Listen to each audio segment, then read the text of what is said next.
Samajwadi party के राष्ट्रीय अध्यक्ष, प्रदेश के पूर्व मुख्यमंत्री माननीय अखिलेश यादव जी ने आज एसआईआर लागू हुआ है उसके बाद अपना फार्म भर दिया है और हम सब लोग अपने अपने फार्म भर चुके हैं। सबसे ये अपील है कि जिसको फार्म न मिला हो और इसका फार्म मिलने के बाद जमा ना हुआ हो या अपलोड ना हुआ हो, वो हम लोगों से संपर्क करें। हम लोग लगातार जो है ये प्रयास कर रहे हैं कि हर वोटर का नाम वोटर लिस्ट में जुड़ जाए। भारतीय जनता पार्टी यह प्रयास कर रही है कि बड़ी संख्या में पीडीए समाज के लोगों का वोट कट जाए, लेकिन हम लगातार ये प्रयास कर रहे हैं कि बीएलओ फार्म को बांटे, फार्म को भरवाए, फार्म जमा करे और उसको अपलोड करें। अभी तक अधिकांश बीएलओ ने 50% फार्म ही बांटे हैं, जबकि कुल 6 दिन रह गए हैं। हमारी ये अपील है चुनाव आयोग से कि हर बीएलओ को कुछ हेल्पर दिए जाएं जो फार्मों को भरवाएं और अपलोड करवाएं। बीजेपी नेता संबित पात्रा ने कहा है कि राहुल गांधी की टीम देश को अपमानित करने का काम कर रही है। विदेशी धरती पर वो वोट चोरी का नैरेटिव बना रही है। पूरा देश जान गया है कि भारतीय जनता पार्टी ने बिहार के चुनाव से पहले वोट चोरी करने का काम किया था और बिहार में वोटों का डाका डालने का काम किया है। चोर डकैत हो गए हैं और जनता के वोट को लूटने का काम कर रहे हैं। बेईमानी और धांधली से सरकार बना रहे हैं।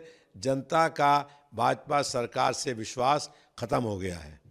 मोदी जी ने कहा है कि हम न्यूक्लियर सेक्टर को ओपन करने की तरफ आगे बढ़ रहे हैं। एक सेक्टर में भी हम प्राइवेट सेक्टर की सशक्त भूमिका की नींव रखने जा रहे हैं। भारतीय जनता पार्टी की कथनी और करनी में बहुत अंतर है। भारतीय जनता पार्टी बहुत से वादे करती है, लेकिन उन वादों को पूरा नहीं करती है। बहुत सी घोषणाएं करती है, लेकिन उस घोषणाओं को पूरा नहीं करता है। अभी जो है वो दुबई में एक एयर शो हुआ और एयर शो में जो भारत का प्लेन था वो प्लेन क्रैश हो गया और एक पायलट की मौत हो गई। तो देश की सेना बहुत बहादुर है, लेकिन उसको हथियार अगर बढ़िया मिल जाएं तो देश की सेना कहीं पर भी कब्जा कर सकती है। पीएम मोदी ने भारत के जेन ज़ी की तारीफ की है और उन्होंने कहा है कि भारत के युवा बता रहे हैं कि समाधान क्या है और हमारे जेन ज़ी से दुनिया सीखे भी। जेएनजी ने पहले श्रीलंका में, उसके बाद बांग्लादेश में और फिर नेपाल में सत्ता में विद्रोह करने का काम हुआ और सत्ता परिवर्तन हुआ।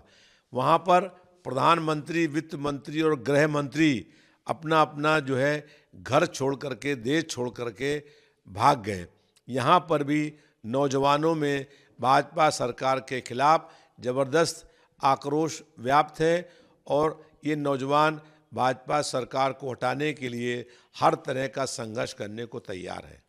चुनाव आयोग ने एसआईआर पर हो रही बहस को लेकर के कहा है कि राजनीतिक दल जानबूझकर एसआईआर पर डर का माहौल बना रहे हैं। चुनाव आयोग से किसी ने भी एसआईआर लागू करने की मांग नहीं करी।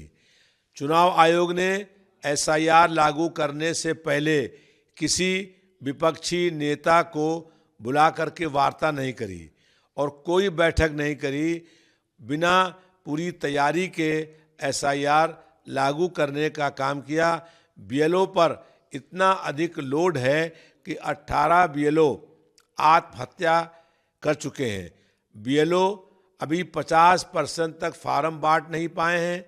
जमा करने का काम और भी स्लो है और अभी अपलोड भी करना बहुत लोगों ने शुरू नहीं किया है। तो इसलिए चुनाव आयोग से जो उदासीन है वो बीएलओ को सख्त निर्देश दें कि सभी फार्म बटें, सभी फार्म जमा हों और सब फार्मों का अपलोड होना चाहिए। संविधान दिवस के मौके पर आयोजित एक कार्यक्रम में कांग्रेस नेता और पूर्व सांसद कुमार केतकर ने कहा है कि 2014 लोकसभा चुनाव में कांग्रेस की करारी हार के पीछे सीआईए और मोसाद की साजिश थी। आज संविधान दिवस है और देश का संविधान खतरे में है, लोकतंत्र खतरे में है। इसलिए इस देश को के संविधान को बचाने के लिए जनता को एकजुट होना पड़ेगा। जिस संविधान देश में है, जिन लोगों ने इस देश का संविधान लिखा था, उनकी इच्छा थी कि हर व्यक्ति को संवैधानिक और मौलिक अधिकार प्राप्त हो, हर व्यक्ति को वोट डालने का अधिकार हो, हर व्यक्ति का नाम वोटर लिस्ट में हो। लेकिन आज संविधान खतरे में है और बड़ी संख्या में लोगों के नाम वोटर लिस्ट से काटने का षड्यंत्र हो रहा है। इसलिए संविधान को बचाने के लिए, देश में लोकतंत्र को बचाने के लिए जनता को आगे आना होगा। कोलकाता में 7 दिसंबर को एक सामूहिक गीता पाठ किया जाएगा जिसमें बाबा बागेश्वर और रामदेव शामिल होंगे। भारत में सभी लोगों को अपने अपने धर्म का प्रचार करने का अधिकार है और हम लोग ये चाहते हैं कि सब लोग सभी धर्मों का सम्मान करने का काम करें और हर व्यक्ति को अपने अपने धर्म से पूजा करने का बराबर का अधिकार मिलना चाहिए। B.R. गवई जी कहा है कि हम नहीं मानते हैं कि संविधान खतरे में है।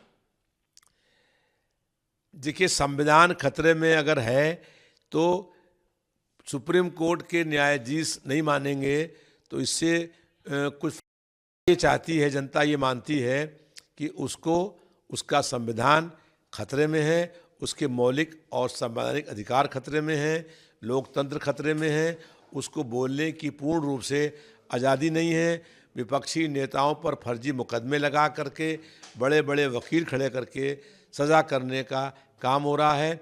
और जब उत्तर प्रदेश में SIR लागू है, लोगों को BLO ने फार्म बांट दिए हैं, फार्म भरने की प्रक्रिया चल रही है, तो प्रदेश के मुख्यमंत्री कह रहे हैं कि घुसपैठियों को बाहर निकालो।